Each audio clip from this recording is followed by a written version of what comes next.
Masasakit yung sinabi sa akin at tumatatak po yan sa akin talaga. Carlos Yulo, bagamat pinatawad niya na ang kanyang magulang, ang kanyang nanay sa pagkakamali, subalit naglabas pa rin ito ng mga sama ng loob.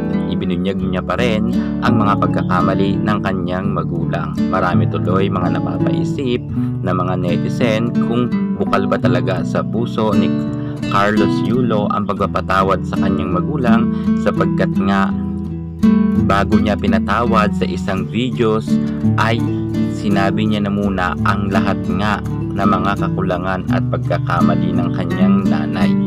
Dito ay samot-sari nga ang mga naging reaksyon ng netizen hinggil nga sa videos na inilabas lamang kani-kanina lang ng ating Carlos Yulo. Ano kaya ang mga nilalaman at ang kanyang mga ibinunyag sa kanyang nanay? Yan ang ating aalamin.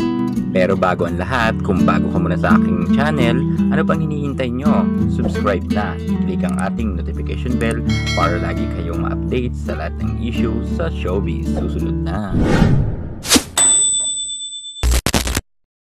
Sa isang videos na inilabas ni Carlos Yulo sa kanyang statement ay pinatawad niya naman sa bandang hulihan nga ng parte ng videos ang kanyang magulang. Subalit naglabas muna nga siya ng sangkatutak nga na sama ng loob sa kanyang nanay. Isa na nga dito ang ibinunyag ni Carlos Yulo, ang hindi pagtanggap sa kanyang kasintahan. Ibinunyag nga ni Carlos Yulo na ang kanyang magulang ay duda at hindi nga boto kay Chloe San Jose dahil baka raw di umano ubusin nito ang salapi na kinikita nga ni Carlos Yulo. Pinabulaanan naman to ng nasabi nating atleta at sinabi niya na noon ngang walang-wala siya, ito daw si Chloe pa ang gumagastos para sa kanya. At isa pa nga dito ang naging desisyon ni Carlos Yulo na pansamantala nga na magkaroon muna sila ng kanyang magulang ng space para nga hindi masyado magkainitan or maghidwaan ang kanyang kasintahan at ang kanyang magulang. At pero sa desisyon nga yan ni Carlos Yulo ay mas lumala nga ang sitwasyon. Isa nga yan sa mga ibinubunto ni Carlos Yulo ang hindi pagtanggap sa kanyang kasintahan kung kaya sila nagkagalit ng kanyang magulang.